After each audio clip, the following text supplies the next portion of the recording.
မင်္ဂလာပါခင်ဗျာဒီနေ့ကျွန်တော်တို့လေ့လာကြမယ့်အကြောင်းကတော့သဘာဝတရားကြီးရဲ့စွမ်းရည်တစ်ခုအကြောင်းမြေပြိုခြင်းဒါပေမဲ့ဒီကြီးမားတဲ့ဖြစ်စဉ်ရဲ့နောက်ွယ်မှာလိုအပ်ချက်တစ်ခုရှိပါတယ်ဒါကတော့မြေအောက်ရေနဲ့၎င်းရဲ့စိတ်ဝင်မှုပဲဖြစ်ပါတယ်ဒီတစ်ခါတော့ဒီသဘာဝဖြစ်စဉ်ဘယ်လိုစတင်လဲဘာကြောင့်ဖြစ်ရတယ်ဆိုတော့အသေးစိတ်လေ့လာကြည့်ရအောင်ဒီတော့မြေအောက်ရေဆိုတာဘာလဲဗျဒါဟာမိုးရေသုံးဖို့မြည်ရေတွေမြေကြီးရဲ့စိတ်ဝင်ပြီးသဲကြောက်စရစ်ကြောက်သားတွေကလာကြမှာတူလောင်ထားတယ်ရှိပါပဲ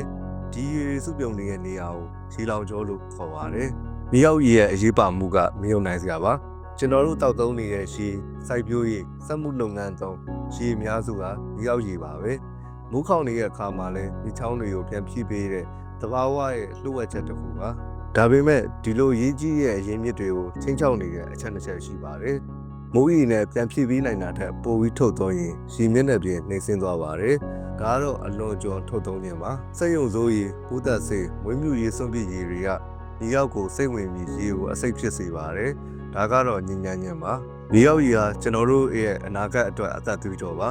သူ့ကိုထိန်းသိမ်းမှုကကျွန်တော်တို့အားလုံးရဲ့တာဝန်ပါ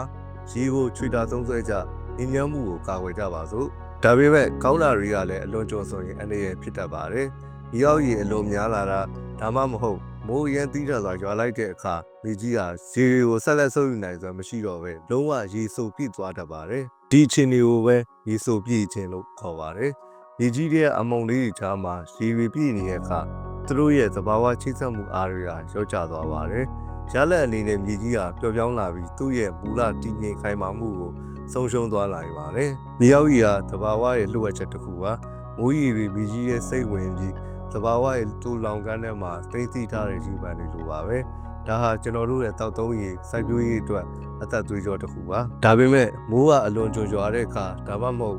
မြေအောက်ရေအလွန်များတဲ့အခါမြေကြီးကရေတွေနဲ့လုံးဝပြည့်သွားတတ်ပါတယ်ဒီအခါမြေစီလွှားတဲ့ခိုင်မာမှု